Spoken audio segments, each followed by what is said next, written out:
وصل صوتك.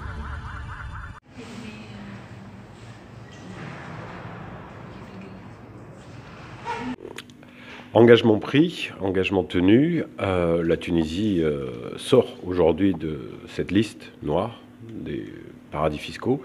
Je m'étais engagé le 1er, 24 heures après la décision début décembre des ministres des Finances à ce que nous sortions de cette situation de crise. Je m'étais engagé le 1er aux côtés du chef du gouvernement avec Youssef Chahed et l'engagement a été tenu puisque quelques semaines plus tard déjà, donc la Tunisie n'est plus sur cette liste. Je ne peux que me féliciter de la coopération avec le chef du gouvernement, ses équipes, les membres du gouvernement, avec les équipes bien évidemment aussi du Palais de Carthage, les équipes du président de la République. Nous avons travaillé et nous avons respecté nos engagements. Les engagements du gouvernement tunisien sont là pour plus d'efficacité fiscale, une meilleure efficience économique au profit de la croissance et de la redistribution. C'est ça qui était en jeu avec cette histoire de classement. Je suis aujourd'hui très heureux. Je suis déjà sur d'autres chantiers, bien évidemment. Ce matin très tôt, j'avais une réunion avec le ministre de l'Agriculture et le secrétaire d'État au commerce extérieur sur un autre dossier stratégique, le soutien au secteur de l'huile d'olive, avec des producteurs, des professionnels de l'huile d'olive. J'anticipe vos questions. Qu'est-ce que ça veut dire aujourd'hui, la décision des ministres des Finances ?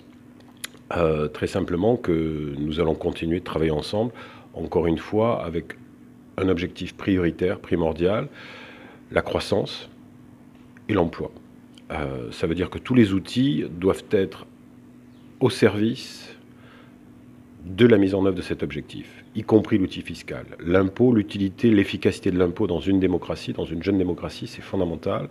Et aujourd'hui, il s'agit de travailler, de lutter contre l'évasion fiscale. Autrement dit, ça veut dire que toutes les politiques de soutien à une meilleure redistribution, à davantage de croissance, toutes les politiques de soutien aux investissements, à l'attractivité des investissements tunisiens, dans les régions intérieures par exemple, mais aussi les politiques d'attractivité pour les investisseurs européens, nous devons nous assurer, avec le gouvernement de Youssef Chahed, que ce sont des politiques qui créeront de la richesse. L'objectif, il est là, créer de la richesse, créer de l'emploi, lutter contre l'évasion fiscale. Les entrepreneurs, les hommes d'affaires, les femmes d'affaires, européens, tunisiens, internationaux qui veulent investir en Tunisie, nous allons les soutenir. L'Union européenne est le premier partenaire de la Tunisie et la Tunisie est devenue le premier partenaire en Méditerranée de l'Union européenne. Et donc il faut que toutes ces politiques de croissance et d'investissement, on soit bien sûr qu'elles créent de la vraie richesse, qu'il n'y ait pas des politiques d'évasion fiscale ou des pratiques d'évasion fiscale. C'est un engagement clair et résolu de la part de Youssef Chahed qui est salué, qui est reconnu aujourd'hui dans cette lutte contre la corruption, dans cette volonté de mettre en place des réformes, encore une fois, j'insiste, au service de la croissance et de l'emploi en Tunisie. D'accord. La Tunisie a été retirée de la liste noire pour être classée dans une autre liste grise. Est-ce qu'elle est dans l'obligation de présenter d'autres engagements pour qu'elle, encore une fois, soit retirée de la liste grise ? La réponse est, la question du moins est plus simple. Les engagements de la Tunisie sont là. Ils sont là. Il y avait eu cette décision, cette affaire début décembre, parce que les engagements tunisiens avaient été malheureusement communiqués un peu tard, au-delà des délais qui étaient prévus. Les engagements sont là. Il ne s'agit pas de passer d'une liste noire à une liste grise et de rester dans le gris, pas du tout. Les engagements sont là et comme je le disais, ils visent à utiliser l'outil fiscal, à s'assurer de l'efficacité de l'impôt pour plus de redistribution, pour plus de croissance et plus d'emplois. Et donc veiller à ce que toutes les politiques de soutien aux investissements soient au service de la redistribution de la richesse et de la création d'emplois.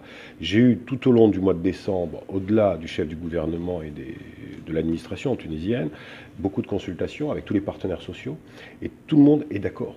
J'ai vu le secrétaire général du GTT, j'ai vu la présidente de l'UTICA, on est tous d'accord. L'impôt est un outil fondamental pour assurer plus de redistribution, plus d'efficacité économique et tout doit être fait en soutien de la croissance, du retour des investissements, de l'investissement dans les régions intérieures pour l'emploi des jeunes. L'agenda 2018 est un agenda stratégique, c'est une année qui sera importante. Il faut veiller à ce que tous ces outils soient mis en ordre de marche pour soutenir la croissance et l'emploi. Et c'est vraiment ce que le gouvernement de Youssef Chahed s'emploie à faire, encore une fois, avec le soutien de l'Union européenne. Il aura combien de temps pour honorer ces engagements à la Tunisie ? Une année ? La question ne se pose pas de cette manière. Il ne s'agit pas d'honorer les engagements. Maintenant, les engagements sont là. Maintenant, il faut mettre en œuvre, orienter, travailler sur le bon mix, le bon policy mix économique qui, encore une fois, arrive à soutenir L'emploi des jeunes, la croissance dans les régions intérieures, l'attractivité des investissements étrangers, des investissements européens.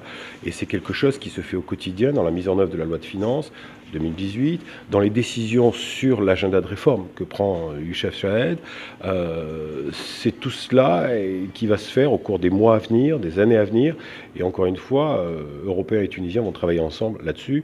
Je déclarais tout à l'heure que j'étais avec le ministre de l'Agriculture ce matin et le secrétaire d'État au commerce extérieur pour trouver les bonnes formules pour soutenir le secteur de l'huile d'olive. L'huile d'olive aujourd'hui en Tunisie, c'est un secteur stratégique, vous le savez aussi bien que moi. C'est au moins 1 million d'emplois directs et indirects qui sont concernés.